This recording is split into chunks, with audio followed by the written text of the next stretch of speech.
Ya, gue baru aja selesai nonton Satu Imam Dua Makmum ya, film Fedi Nuril dan Amanda Manopo yang bikin gue baper atau kebawa perasaan karena saking gemesnya film ini.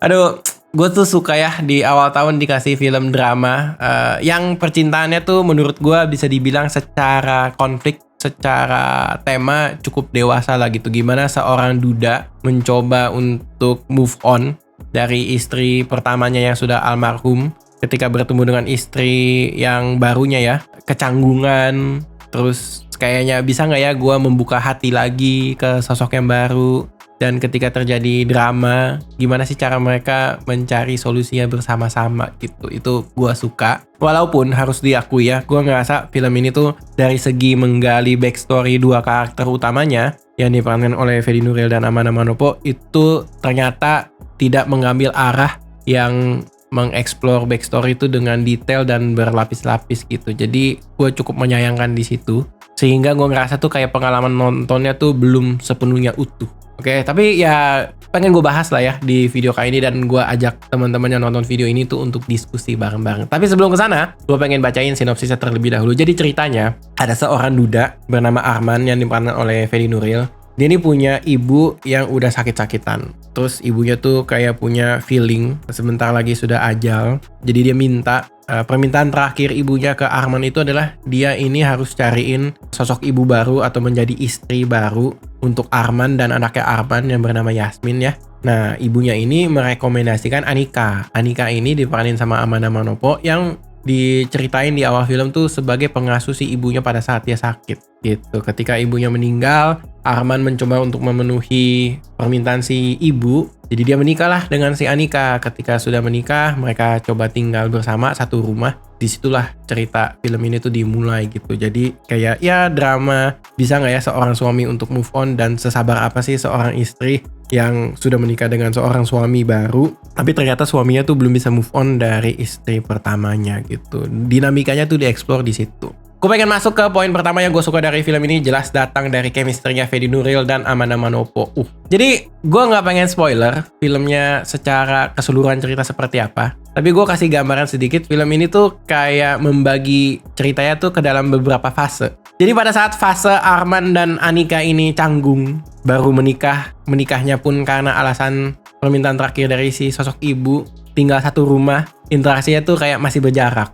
Terus pertengahan film mulai ada development ceritanya. Mungkin gue bisa sebut sebagai, aku nih sebenarnya jatuh cinta nggak ya gitu. Fase itu tuh, fase bertanya-tanya, apakah ini yang dinamakan cinta gitu. Kalau iya, gue harus kayak gimana. Kalau enggak, ya gue harus kayak gimana. Itu di situ adalah kenikmatan tersendiri pada saat gue nikmatin. Dan mungkin pertengahan sampai akhir bisa dibilang drama lah ya, supaya bisa terjadi adegan klimaks di dalam filmnya. Di dramanya pun Fedi Nuril sama Amanda Manopo tuh kayak ya namanya terjadi perdebatan antara suami dan istri, bentak-bentakannya seperti apa, siapa yang nangis, siapa yang kelakuannya seperti apa gitu. Itu semua tuh bisa diperankan dengan sangat baik dan seru gitu. Gue paling suka ya film itu bisa meng-capture secara dialog pada saat Arman sama Anika itu ngobrolnya masih pakai saya sama kamu, terus tiba-tiba pelan-pelan bisa jadi aku kamu gitu. Wah, pada saat udah jadi aku kamu tuh so sweet banget gitu. Belum lagi gue pengen masuk ke poin yang kedua ya,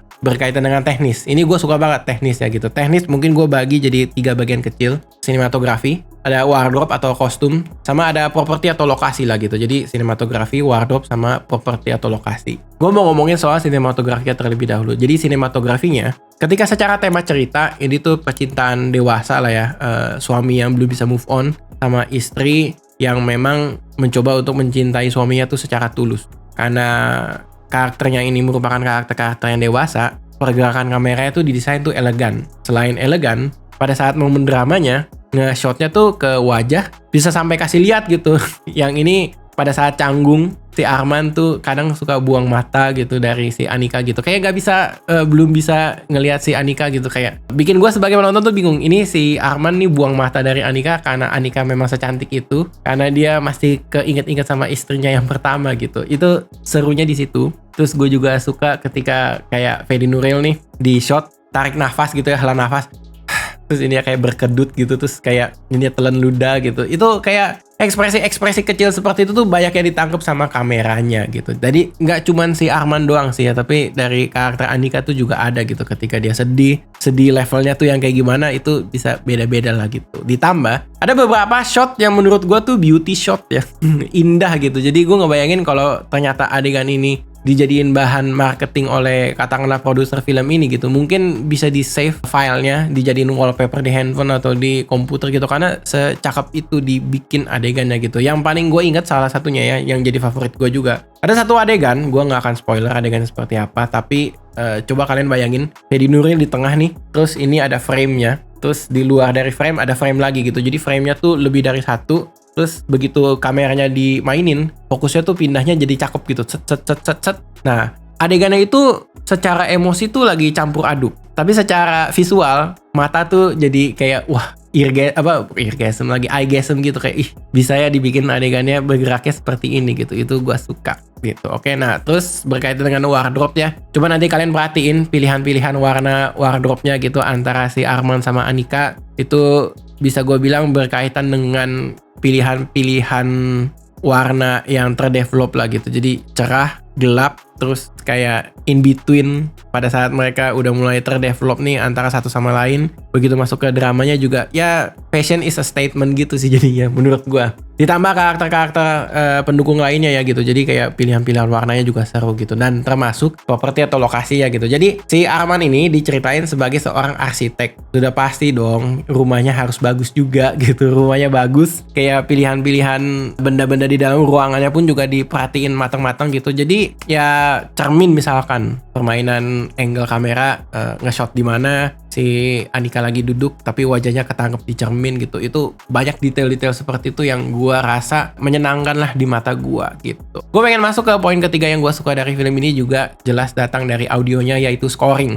Ya, scoringnya ini pas lagi momen dramatis seperti apa, pas lagi momen canggung atau gemes-gemes gitu ya, tarik ulur cinta, itu juga ada keunikannya tersendiri gitu. Jadi gue sebagai penonton, kalau misalkan lagi adegannya melodinya harus cinta-cintaan, bisa seperti apa. Kalau misalkan lagi marah-marahan, drama gitu ya, kita disuruh tarik nafas terus tahan gitu ya, ketarik nafasnya, ketahan nafasnya, terus baru dihembusin setelah adegan lanjutannya tuh datang gitu. Itu dimainin dengan cantik gitu. Gua pengen masuk ke 2 poin yang menurut gua jadi kekurangan, setidaknya berdasarkan preferensi gua gitu ya. Jadi yang pertama sih mungkin levelnya teknis atau jenisnya teknis gitu. Gua ngelihat ada 2 adegan yang sebenarnya secara eksekusi dan konsep tuh emosional, tapi sepertinya di adegan ini secara audio design ya atau audio editingnya kayaknya belum terlalu rapi. Gue ngelihat adegan emosional ini didesain harus terjadinya tuh di lingkungannya tuh alam gitu. Jadi yang satu outdoor, yang satu lagi tuh adegannya pada saat hujan. Jadi ketika ada suara-suara background outdoor sama suara-suara hujan, terus karakternya nih si Andika sama Arman lagi ngobrol gitu ya. Isi pembicaranya tuh seru sebenarnya. Isi pembicaranya seru, emosi adegannya juga secara visual kelihatan. Tapi antara suara sama yang terjadi di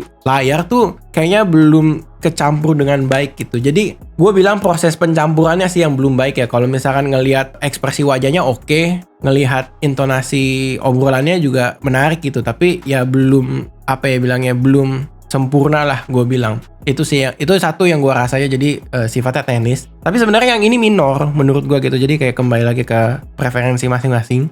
Nah, gue pengen masuk ke poin yang kedua nih, yang menurut gue bisa jadi bahan diskusi lah ya. Gue tuh ngerasa film ini sepertinya lebih fokus ke pernikahan 2 karakter utamanya ini, yaitu si Arman sama Andika, tanpa terlalu menggali backstory masing-masing yang menjadi alasan utama film ini tuh bisa mulailah ceritanya. Jadi yang pertama, film ini ternyata tidak terlalu mengeksplor kenapa sampai sebegitunya dia belum bisa move on dari istri pertamanya. Di dalam 1-2 adegan udah dijelaskan secara verbal gitu ya, atau dari segi dialog, dia berjanji sama istrinya gitu, dia tidak ingin menikah dan lain sebagainya, atau tidak ada wanita lain lah di dalam hidup gue selain dia. Tapi gue sebagai penonton tuh termasuk yang punya ekspektasi atau berharap harus ada alasan-alasan lain yang mendukung atau semakin mempertajam kenapa ini harus gue sepakati atau setujui gitu ketika filmnya dimulai gitu. Sama halnya dengan si Andika juga ya, ketika porsi backstory Andika ada 1-2 alasan, gue belum ketemu alasan-alasan lain yang semakin memperkuat kenapa pada akhirnya dia bisa dengan sangat mudah nurut kata ibunya Arman, dan ya dia berusaha semaksimal mungkin untuk mencintai si Arman gitu. Alasannya tuh apa gitu? Alasannya apa aja yang membuat gua sebagai penonton, oh iya masuk akal nih si Anika secinta itu sama Arman. Nah, itu belum terlalu kegali gitu. Jadi gua ngerasa menikmati dua karakter utamanya tuh belum sepenuhnya utuh. Yang gua nikmatin adalah proses mereka jatuh cinta pelan-pelannya dan dramanya seperti apa gitu, tanpa diberitahu alasannya loh gitu. Ketika gua belum setuju sama alasannya, jadi ya gua masih ngambang-ngambang gitulah gitu. Nah, tapi setelah gue pikir-pikir ya, ketika film ini, kalau kalian perhatiin di materi promosinya, dia bilang kan terinspirasi atau diangkat dari kisah nyata. Gue jangan-jangan menduga-duga ya, mungkin sebenarnya mereka udah punya sih porsi backstory-nya, versi film. Tapi katakanlah ternyata pemilik cerita aslinya atau terinspirasi dari siapanya, dari sumbernya ya, merasa kayaknya jangan dieksplor lah alasan-alasannya gitu, karena sifatnya terlalu personal atau pengen dirahasiakan. Itu kan mungkin bisa kejadian ya gitu. Jadi mungkin itu juga yang membuat film ini tuh nggak menuju ke sana pada saat bercerita gitu. Atau jangan-jangan opsi kedua ya, atau kemungkinan yang kedua, sebenarnya adegannya udah ada, tapi kayaknya tidak dimasukkan ke final cut karena ya katakanlah dari segi durasi filmnya mungkin bisa jadi lebih panjang atau terlalu overly dramatic gitu. I don't know. Apapun alasannya ya, apapun kemungkinannya juga ya bisa-bisa aja terjadi gitu. Tapi setidaknya dari segi hasil filmnya ini sendiri, gue ngerasa backstory-nya belum kegali seutuhnya gitu. Oke, that's it, itu aja sih yang bisa gue share dari video kali ini gitu. Mungkin di luar sana ada yang setuju sama apa aja yang gue share di video kali ini. Gue suka karena dari segi chemistry, dari segi teknis, dari segi scoring itu bagus ya. Menurut gue sebagai film drama cinta dewasa proper lah gitu. Tapi itu tadi sayangnya cara backstory belum sepenuhnya utuh diceritakan gitu. That's it, gue Reh pamit undur diri. Sampai jumpa di video dari Habis Nonton Film YouTube channel selanjutnya. Jangan lupa like, share, dan kalau mau ikutan komentar berkaitan dengan film ini, tulis di kolom komentar gitu. Oke, bye-bye semua. Thank you.